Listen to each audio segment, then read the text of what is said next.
Bonjour à tous et bienvenue dans cette deuxième vidéo de l'Avent.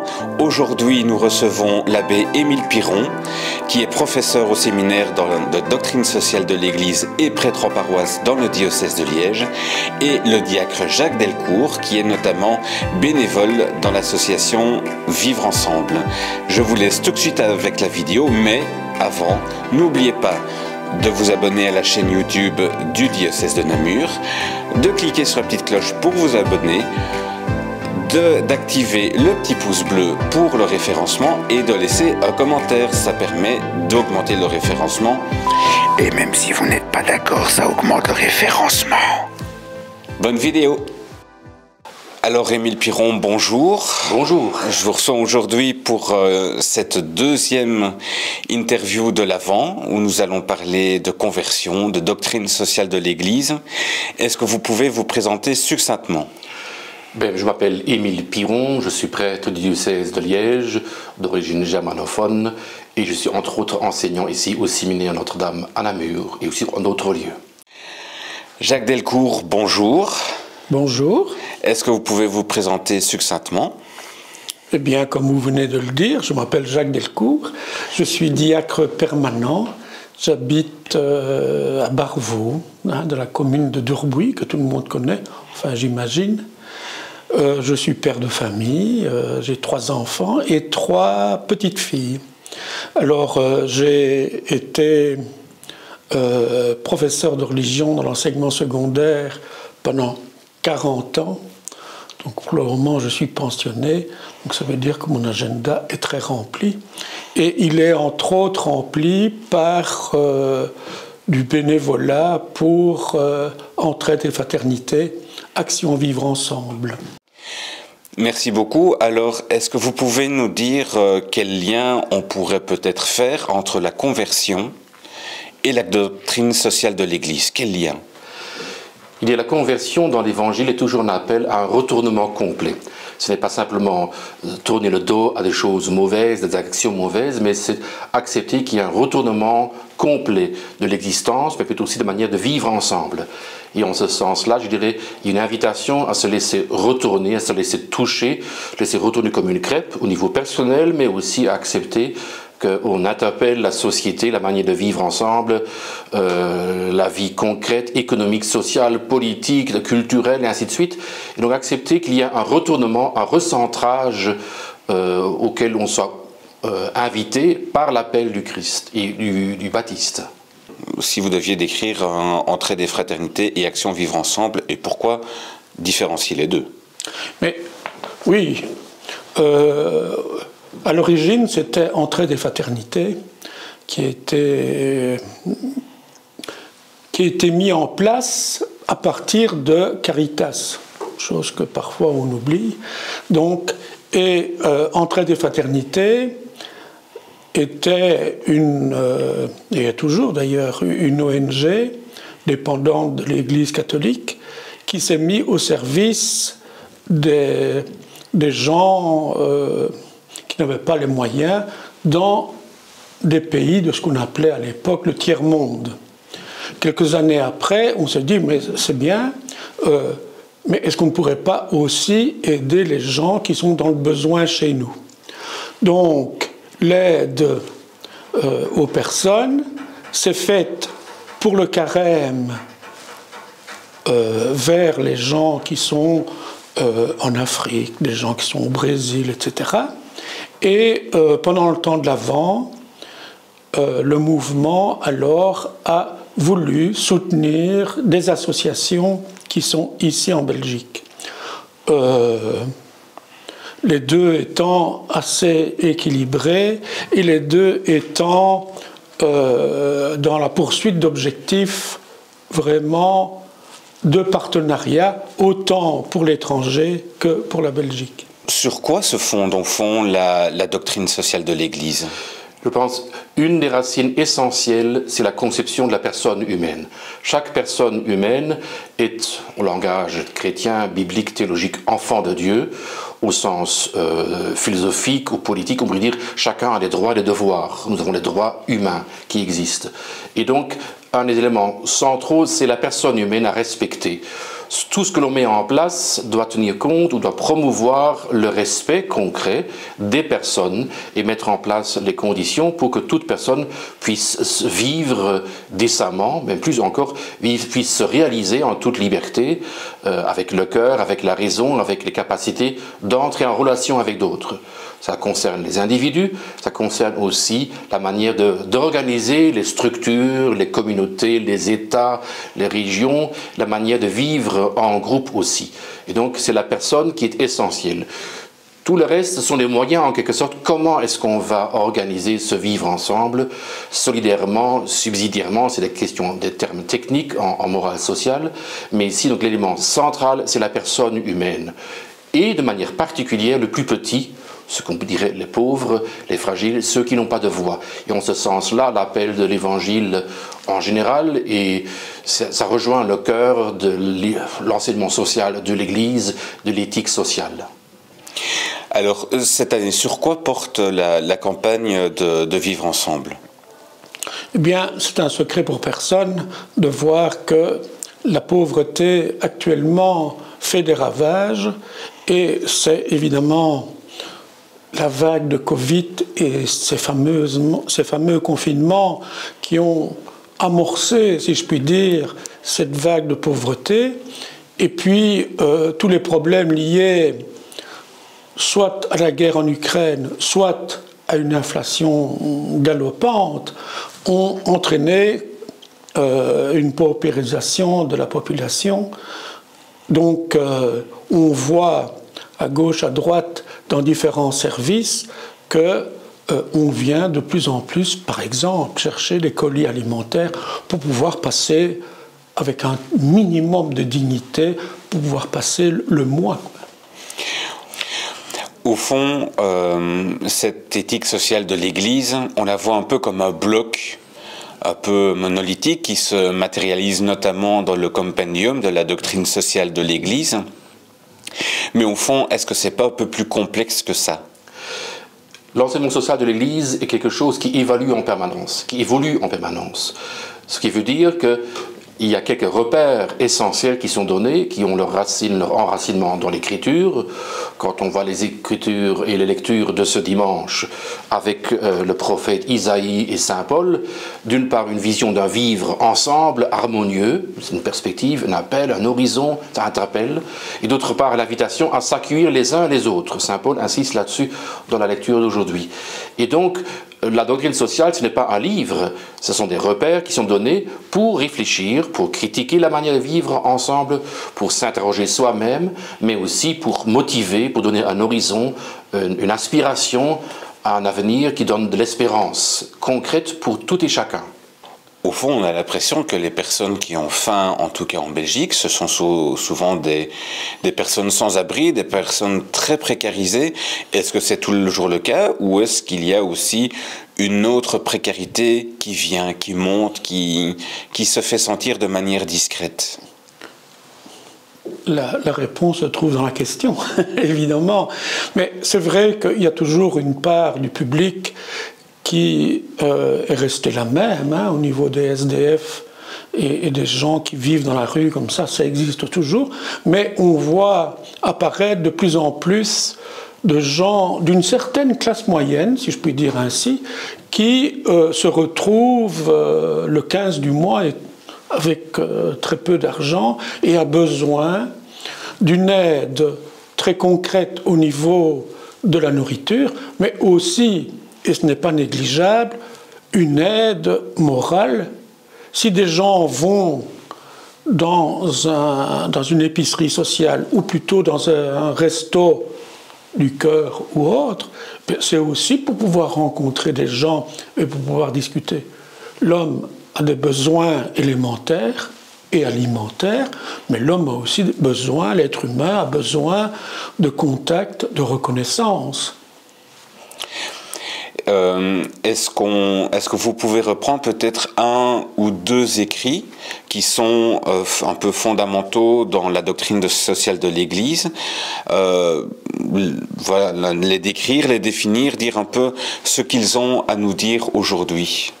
si je prends un des derniers écrits officiels du pape François, Fratelli Tutti, tous frères, frères et sœurs, quelque part découvrir que nous sommes toutes et tous reliés les uns aux autres. Mais alors il faut mettre ça en œuvre. Comment vivre cette relation de fraternité? Il ne suffit pas de dire nous sommes frères, mais comment sommes-nous frères? Ça c'est l'élément essentiel ici. Et donc frères en se respectant, en s'accueillant, en acceptant l'autre tel qu'il est, mais aussi en mettant tout en place pour que l'autre et moi-même, ensemble, on puisse grandir. Se respecter aussi avec la création, avec l'environnement, avec le monde dans lequel nous sommes. En quelque sorte, nous sommes frères et sœurs, mais dans un environnement qui est un beau cadre de vie, si nous le gardons ainsi, si nous le respectons également.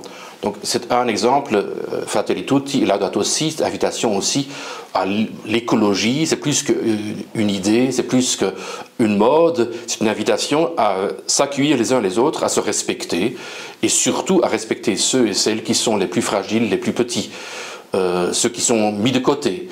Et c'est ça donc quelque chose qu'on retrouve quand même dans les écrits du pape François actuellement, cette invitation à s'accueillir les uns les autres comme frères, comme sœurs, en humanité, mais pour les chrétiens, bien sûr, en Christ, créés tous à l'image, la ressemblance de Dieu.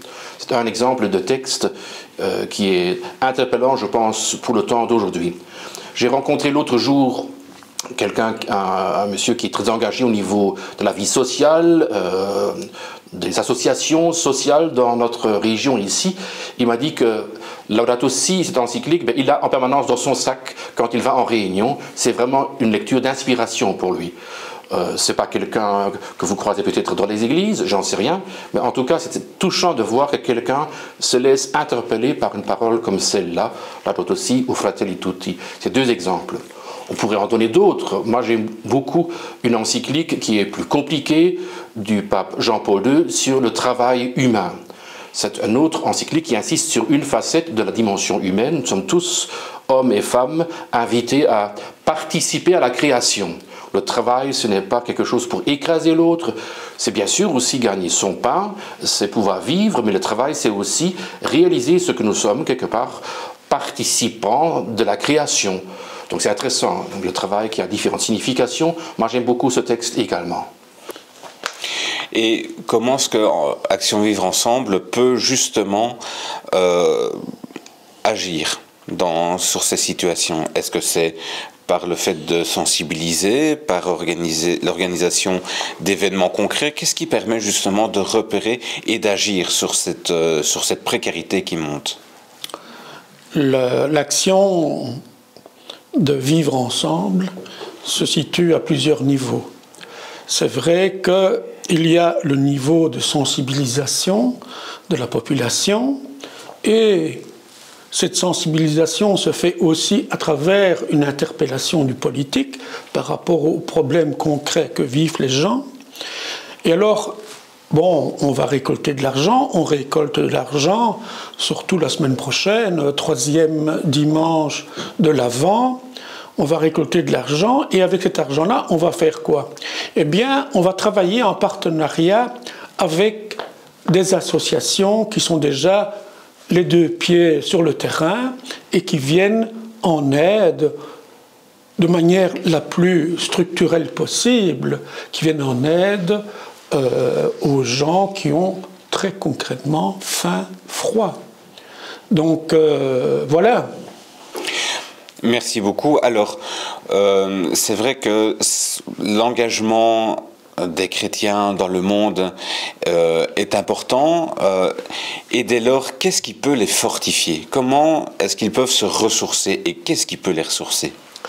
Je pense qu'il y a dans l'enseignement de l'Église et dans la doctrine de l'Église aussi une dimension collective, mais aussi une dimension personnelle. Le ressourcement il est de l'ordre de la dimension personnelle, effectivement, s'enraciner dans cet appel du Seigneur, dans la prière, mais aussi avec d'autres. C'est aussi la relation avec d'autres, la vie communautaire, c'est aussi une source et une ressource pour la vie chrétienne. Donc c'est important. Mais je dirais même plus loin, c'est aussi la vie avec d'autres, quelles que soient leurs convictions, à travers la vie des humains dans ce monde-ci, Le Seigneur nous parle, il nous interpelle, et je pense que ça peut être ressourçant que de vivre un partage avec d'autres, quelles que soient leurs convictions, quelque part à travers l'humanité de l'autre, à travers ce regard qui, lui, il a son expérience de la vie, il a quelque chose de la vie humaine qui est essentiel. Et à travers tout cela, quelque part, Dieu peut nous faire signe. Et donc, il nous parle à travers les Écritures, à travers la dimension personnelle, mais aussi communautaire de l'Église, et aussi à travers les gens et la vie quotidienne et les rencontres que nous avons avec les gens. Je pense que ça, c'est des moments de ressourcement. Et je souhaite pour nous, pour vous, pour moi, des moments simplement de présence auprès de moi-même, de prière, de silence, de ressourcement auprès du Seigneur, mais aussi des moments de vivre des moments fraternels avec d'autres en communauté chrétienne, des célébrations, des temps de partage, des temps de présence gratuite, de visites personnelles, et ainsi de suite. Et enfin, je nous souhaite aussi des moments de rencontre avec des gens un peu tout venants, qui nous permettent de goûter à la beauté de la vie, mais aussi à partager peut-être aussi les souffrances, les espérances, les échecs. Et dans cette rencontre avec les autres, il y a quelque chose d'essentiel qui se joue. Dans cette rencontre, peut-être c'est le sacrement du frère qui se réalise à travers la rencontre avec les autres. C'est Dieu qui vient à notre rencontre. Mais je ne remarque pas le moment même. C'est comme dans l'évangile de Matthieu. J'étais nu, vous m'avez habillé, j'étais affamé, vous m'avez donné à manger, j'étais assoiffé, vous m'avez donné à boire, et ainsi de suite. La rencontre avec tout être humain peut être le moment d'une rencontre avec Dieu, donc c'est un moment ressourçant. Si ma mémoire est bonne, vous avez publié aussi cette année une étude, un état des lieux, un rapport qui permet de faire le tour de cette question de la faim ici en Belgique, ou en tout cas en Wallonie, en Fédération Wallonie-Bruxelles aussi.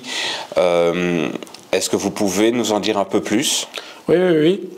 Il y a presque 2 ans maintenant, parce que le temps avance, on s'est mis en route à une dizaine de bénévoles avec des permanents d'Action Vivre Ensemble pour rédiger ce qu'on appelle une recherche participative. Et cette recherche se penchait plus spécialement sur la pauvreté.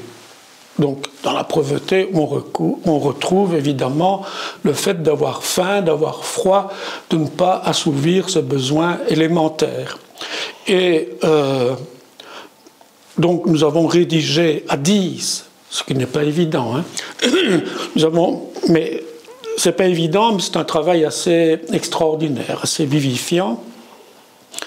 Et nous avons mené ce projet avec le titre en tête, titre que nous avions avant et que nous avons gardé après, c'est changer le pansement ou penser le changement. Donc voilà, nous avons travaillé là-dessus pendant plus d'1 an et nous avons produit une brochure, un petit livre si on veut, sur le sujet. Ce n'est pas une réflexion exhaustive, c'est une réflexion qui porte sur la pauvreté vue à travers le regard de 10 personnes qui sont concernées par le sujet. Dans ce que vous dites, il y a vraiment ce côté très unifié entre la vie de foi et la vie d'action, de rencontre. En tant que prêtre en paroisse, au-delà d'être professeur, qu'est-ce qui peut être mis en place dans nos communautés locales pour justement fortifier ces chrétiens qui vont dans le monde, qui vont vers le monde? Il n'y a pas de recette miracle, il faut tenir compte des différents lieux, des habitudes, mais aussi des spécificités locales, et ainsi de suite. Mais je pense que tout ce qui permet de promouvoir la rencontre avec d'autres, une rencontre vraie, très simple, c'est une bonne chose. Hier soir, j'ai été simplement invité près d'une maison de repos et de soins où je vais régulièrement, une équipe de visiteurs. Ils avaient réalisé une crèche à l'extérieur. Et finalement, donc, il y avait facilement une trentaine de personnes qui sont sorties bien habillées avec des accompagnants pour vivre vraiment d'inauguration et de bénédiction de la crèche. C'était un bon moment, on a chanté ensemble, on a pris un verre ensemble, un vin chaud, mais c'est très simple, mais c'est très beau, je trouve.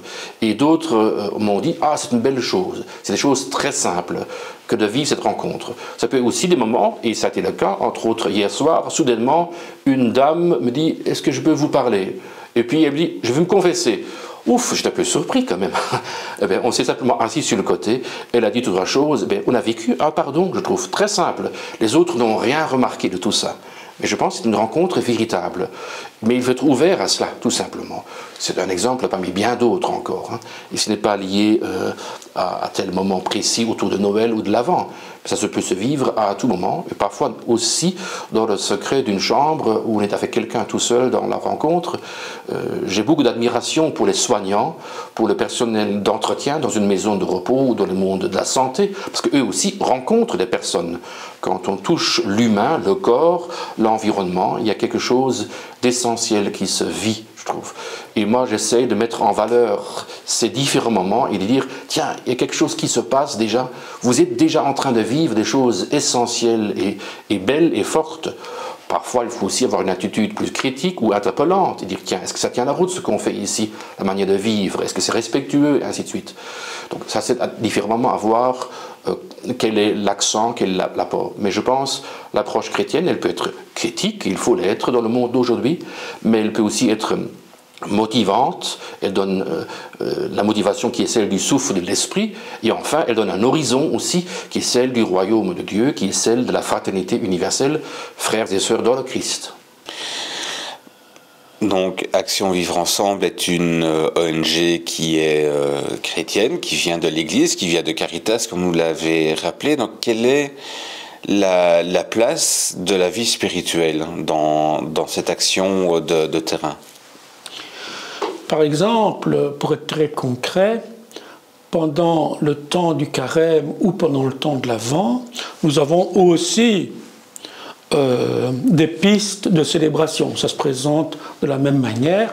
Donc, il y a une commission qui se réunit et qui prépare tout le dimanche de l'Avent, tout le dimanche de carême.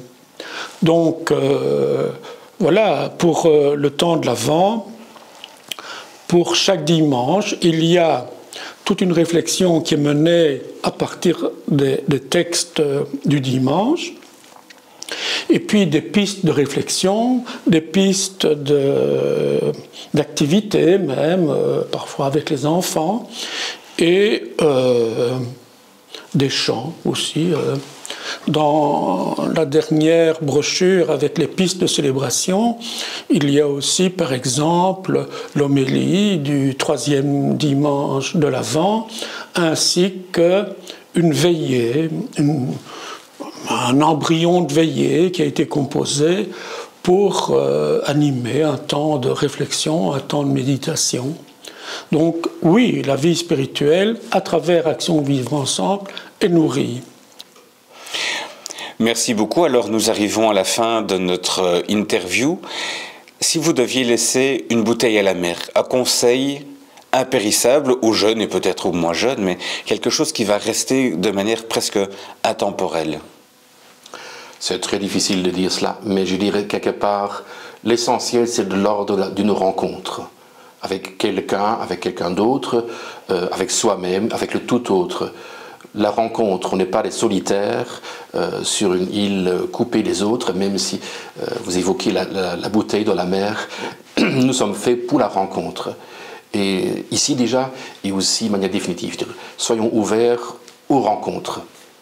Alors, comme nous arrivons à la fin de cette interview, si vous deviez laisser une bouteille à la mer, un conseil impérissable, notamment aux jeunes générations, qu'est-ce que ça pourrait être ? Ouvrez-vous aux autres. Ouvrez-vous aux autres. Non, ça c'est l'ouverture aux autres et et l'importance de la solidarité.